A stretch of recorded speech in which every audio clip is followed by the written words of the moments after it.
What's going on, guys? Welcome back to Country Bunkers Trains. Hope all is well. It's been a busy past couple of weeks here in the train room. Been doing a lot of work in here lately. I've been doing a lot of work on the main layout here behind me. However, unfortunately, I am not quite ready to unveil it just yet. I've got a couple things I'm waiting on and some stuff to still do before shooting that video. However, today, I figured we'd go over doing some maintenance items here on the second layout. You know, we've been focusing and doing so much work on the main train layout in here. Some of you may be surprised to learn that we actually have a second layout here in the train room. But we sure do, and here she is. This layout's been here almost 2 years. About a year and a half ago I started building it. As you can see, it's not very detailed or come very far. I've been so busy with the other layout, this one's kind of gotten neglected and set aside. With doing all the work on the main train layout, this layout has kind of become a workbench or a catch-all. The train room has been quite a mess the past several months doing all the work on the first table. As I was saying, I have been pretty busy in here the past couple of weeks. Along with working on the main layout, I've also been pretty busy over here. I don't know if you guys will be able to tell, but there used to be a table and a bunch of other stuff over here that, as you can see, is now removed. I'm getting ready and prepping towards expanding and building upon this layout. Since the other layout is coming towards the end of its completion of the expansion, I'm getting excited to start working on this one once again. I am planning on redoing this layout, and I think it's going to be a whole lot of fun. But we still have quite a ways to go before the work on this can get started. So with that, I wanted to get this layout up and running again, since it's no longer a shelf or a workbench, at least at the moment. Some of the track had become pretty dirty from sitting and, like I say, just being neglected. So I've been cleaning it up and getting it running once again.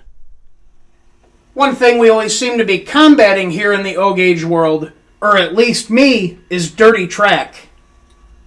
Oh yeah, y'all know that nice dark streak, right? You know, some people claim that this is never an issue for them and that they've had their layout up for years and have never had to clean the track and it is still spotless. To be honest, I don't know if I believe you. However, if that is the case, please show me your ways, train me. Like I say, this is not the case for me. Every couple of months, I have to break down and clean the track up. There always seems to be quite a bit of debate as to what causes this. Everything from, dust and dirt falling on the tracks, what happens with the AC power controlling these trains, that there's a reaction that causes this black oxide on the rails, as well as the smoke systems, smoke fluid building up on the rails. And I believe all of it is true. I believe all of it is a contributing factor of what causes this. Hell, I even think the traction tires on the engines leave marks on the track as well. You'll find a couple spots on the layout where maybe the trains are slipping and sliding, and you'll see little rubber burnout marks on the tracks. For cleaning and taking care of all of this dirty track, once again, a big shout out to Caleb's Trains. They put me onto this method in one of their videos from a little while ago, and I've been using it quite a bit here frequently. We're pretty much going to make our own little cleaning car, and it's pretty cheap and easy. Pretty low buck. All we need is some isopropyl alcohol, which you can get from any store for a couple bucks. A canned food item, which again, $1 or $2. An old gondola car. This one happens to be a post-war 6342 gondola car, but any gondola car will work. I do like this one as it has the metal ramp built in to hold these metal tubes, which secures the can in the car quite a bit better than just a standard gondola. But like I say, any gondola will work. And then of course the main brute and the cleaning force behind all of this is the Mr. Clean Magic Erasers. These things are awesome, so versatile. These get used quite a bit around here. I've even cleaned some old leather steering wheels and some old cars I've had with these things with awesome results. These really, like I say, these really are magical. Now all we need to do to make this car is take our cleaning pad. I like to use the textured side of the pad on the track under the car, but we take our pad and put it under our car and get a measurement from the bottom of the car to the top of the track. We don't want to cut this pad to where it fits just perfectly because we want this pad to hold the car up off of the track about a 1/16 to an 1/8 of an inch. If we cut it smooth with the track, this pad's just going to float around and not do any scrubbing on the track. That's where that can of soup comes in. We'll put the can in the car to push it down, get the wheels on the tracks, and get some pressure here on the pad. Now once we get our measurement or a rough idea of where we need to cut the pad, adding a 1/16 or an 1/8 of an inch to the pad, I just use a steak knife from the kitchen to cut the pad. For this particular car, it's a little bit over half of the pad. The steak knife cuts this very, very easily. It is kind of hard to cut this stuff straight, but after cutting a couple, you get the hang of it. And there we go. There's our pad for our cleaning car. With this particular car, the pad is almost truck to truck, so I also like to go ahead and cut a little bit off the end. And there we got it. We got us a cleaning pad. Now that our pad is ready, all we need to do is take a little bit of this alcohol and get the pad soaked in it. You could use just warm water or warm soapy water. However, I like to go a little bit more aggressive, and that's why I use the alcohol. And this seems to do a really good job. But now we're soaked up. We'll just set it right in the middle of the track. We'll take our car, set it on the pad. Notice it's sitting up above the track, which is good. We'll just take our can and we'll weight it down. And now we got some scrubbing power. You can see what I was saying about the metal rail built into this gondola. See how it holds the can nice and sturdy. It's not moving around. Also, like I was saying, we've got all of our pressure now on the pad. The trucks, they're down on the track and it'll guide the car around the track. If you find that there's not enough weight or maybe the pad is just too big, you can always trim the pad down a little bit more. You just want to make sure that most of the pressure, like I say, is on this pad. However, you do want these trucks and wheels down on the track. You don't want these to come out and short on the track anywhere. I found that the engine of choice to perform this duty is a nice big heavy traction tired steamer. A big die-cast steam engine really seems to do the job great. The lighter diesels just don't really seem to have the oomph or the weight to pull this car around. Like I say, we're dragging this car now more than really rolling the car down the track. I have found, I might make a couple people mad, but the traction-tired newer engines seem to do quite a bit better than the old post-war engines with magnet traction. The magnet traction just doesn't seem to have enough bite. Some of the heavier engines with magnet traction can do it, just not as well as this modern traction-tired steamer. Now, before we roll her out, I don't like to be wasteful, and since I want to help facilitate the cleaning as much as possible and save on the pad on the car for more of the areas that I can't reach on the layout, I'll take that piece of the pad that we cut off and do the same thing. I'll douse this in that alcohol, and I'll go around to all of the areas that I can reach and wipe them down real quick before the engine gets moving out. Like I say, these erasers are just awesome at doing this job. Even if your track looks clean and looks great, after a couple wipes with this, I think you might be surprised at what you get to come off of your rails. See all that gunk? And this track doesn't even look that bad. It was cleaned a couple weeks ago. Pretty surprising, huh? Alrighty guys, now it's time for the best part. We sit back and enjoy the trains and let the trains do all the work for us. Let's go ahead and move her out.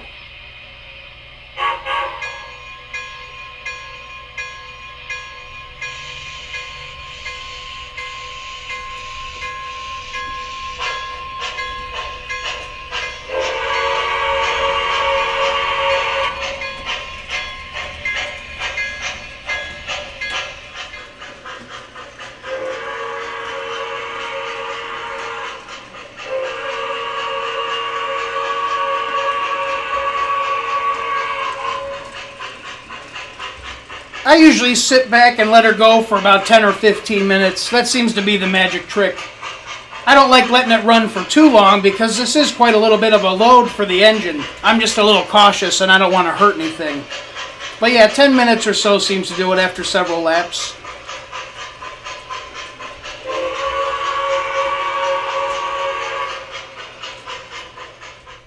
Alrighty, she just finished making her laps. Let's check out what we got. I bet you it's pretty nasty. Oh yeah, check out all that gunk. You never would have known that was all on the tracks. And the best part about it now, though, nice and clean. And we barely had to lift a finger. Isn't that awesome? With the track all nice and clean now, we don't want to go ahead and put our dirty cars back on the track to dirty it up once again. Believe me when I say that these cars get just as dirty and as bad as that track. Unfortunately, I have not found quite the easiest solution to clean these like the track. These still require quite a bit of elbow grease. But the easiest way to do this so far that I've found is just using some old Q-tips along with the alcohol, getting the Q-tip wet, and then just going through and scrubbing the wheels. Again, these things get just as nasty as that track. So we want to go around them all and scrub them all. I do know some people like to use a Dremel and a wire wheel sometimes to clean these wheels up. I get a little skittish at doing that because I feel like all this crud would be flying all over the place and you'd end up with all this gunk all over the painted plastic bodies. I don't feel like that would turn out pretty well. But let me know what you guys do. Maybe there's a better solution out there than this. But yeah, check out all that crap. All that was on the wheels. We definitely don't want that ending up back on the tracks. I'm going to go ahead and go through all the cars and get them all cleaned up. One thing I'll say while we're under here cleaning the cars is to pay attention to your hands and how you handle the car. You'll notice as you're cleaning these wheels off, your hands are going to get very dirty and greasy. You don't want to go grabbing the car and moving it around with your greasy paws because then you're just creating more of a mess. And you could be damaging the paint if it's nasty enough. Just something to keep in mind.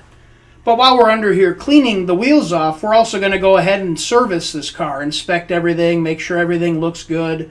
We'll go ahead and apply some new oil. Lately I've been using this LaBelle 107 with great results. And we'll just go through the entire car. Remember, keep in mind, a clean and greased train is a happy train.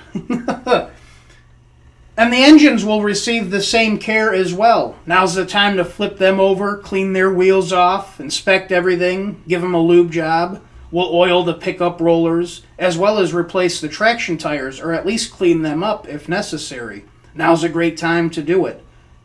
My buddy Tony showed me a little while ago a very nice and easy way to replace traction tires on diesel engines. All you need is this cheap set of pick tools from Harbor Freight, which I think are only $4 or $5, if that. But yeah, this is a very nice, easy way. You don't have to disassemble the truck. As you can see, you just plop the tire on top of the wheel, use the picks and push it down below the truck, and the tire pops right on. It takes literally, 5 seconds? You can see it here. Much easier than disassembling a whole truck. Unfortunately, the steam engines are not this easy, but at least the diesels are. With the bottoms of the cars all cleaned and lubed up, ready to go, I like to flip the cars over and give some attention to the top side and get them cleaned up if needed as well. If the cars just need a light dusting, I like using these makeup brushes. They got some real nice soft bristles that don't scratch the paint up when you're going to dust stuff. Along with being a great little dust tool, these are actually neat, handy little tools to have for the layout. I use this quite a bit in various areas, especially like ground cover and stuff like that. Whenever I'm doing ballast work on the tracks, I like to use this as a little broom to sweep up all the little straggler rocks and whatnot back into the main pile of ballast, as well as moving grass around and stuff like that. Like I say, a really handy little versatile tool to have for the layout. If the cars are a little bit grungier or a bit beyond a light dusting, I'm a real big fan of this stuff. This Turtle Wax Clean and Shine. This stuff is great. Does a really good job of cleaning the cars and engines up, and it leaves a nice shine on them as well. This stuff works really good on the post-war equipment. Shines the old engines up great. Now, of course, the layout itself doesn't ever really need much, except for just a light dusting. And then for that, I just use a typical Swiffer sweeper. But yeah, we just go through and dust everything off, and then everything's good to go. Really, this is all the layout will ever really need. Maybe some wire work once in a while. This is why I really like attaching or gluing stuff to the layout. That way when you go to dust here in the future, you're not moving stuff around and making a mess. You can imagine trying to do some little stuff, trying to dust it. It starts moving around, and if you can't reach it, it makes for quite the pain in the rear. And then for the switches and stuff like that, I'll use that makeup brush, which I already have on these, and that works great. Getting in here around the lights and stuff like that, it does a great job. I hope you guys enjoyed this little video on maintaining the O-gauge layout. Make sure to leave a comment below on what you do with your layout. I'm always looking for tips and tricks to perform on mine. If you did enjoy this video, please make sure to like, comment, and subscribe. It would be much appreciated. Make sure to tune in next time to hopefully catch the unveiling of the completion of the expansion on the other layout. It should be pretty cool. I'm getting pretty excited about it. But anyways, guys, until next time, my name is Zach, and this is Country Bunkers Trains. Y'all take care. I'll see you the next go-around.